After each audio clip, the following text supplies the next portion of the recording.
istersin de söylemez miyim Aylar'cığım, canımız? Teşekkür ederim. Hepinize teşekkürleriniz için sonsuz şükranlarımızı ve teşekkürlerimizi sunuyoruz. İyi ki geldiniz, var olunuz, sağ olunuz efendim. Çok teşekkür ederiz.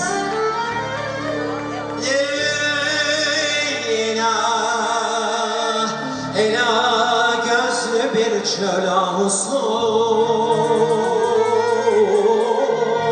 saçları bahtından daha siyahtır. Leyla, ela gözlü bir çöl ahusu, saçları bahtından daha siyahtır.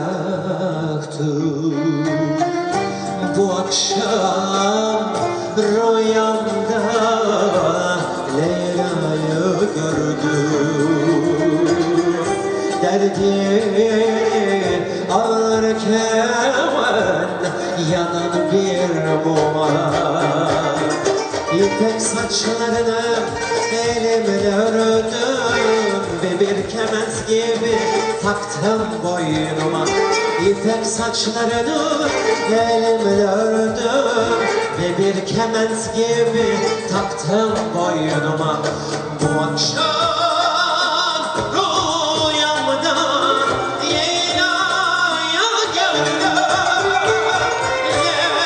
Leyla, ela gözlü bir çöl ahusu, saçları bahtından daha siyahtır. Leyla, ela gözlü bir çöl ahusu, saçları bahtından daha siyahtır.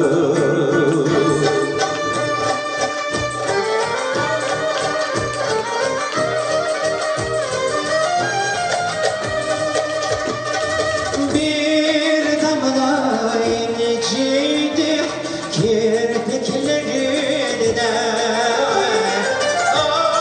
aşkın ıstırabına dolu rüyası.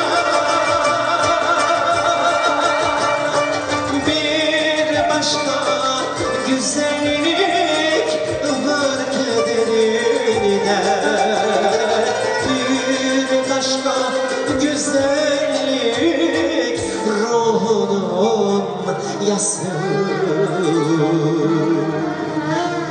Bu akşam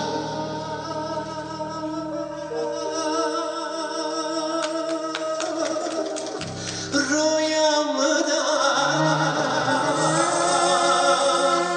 Leyla'yı gördüm. Leyla, ela gözlü bir çöl ahusu, saçları bahtından daha siyahtır. Leyla, ela gözlü bir çöl ahusu, saçları bahtından daha siyahtır.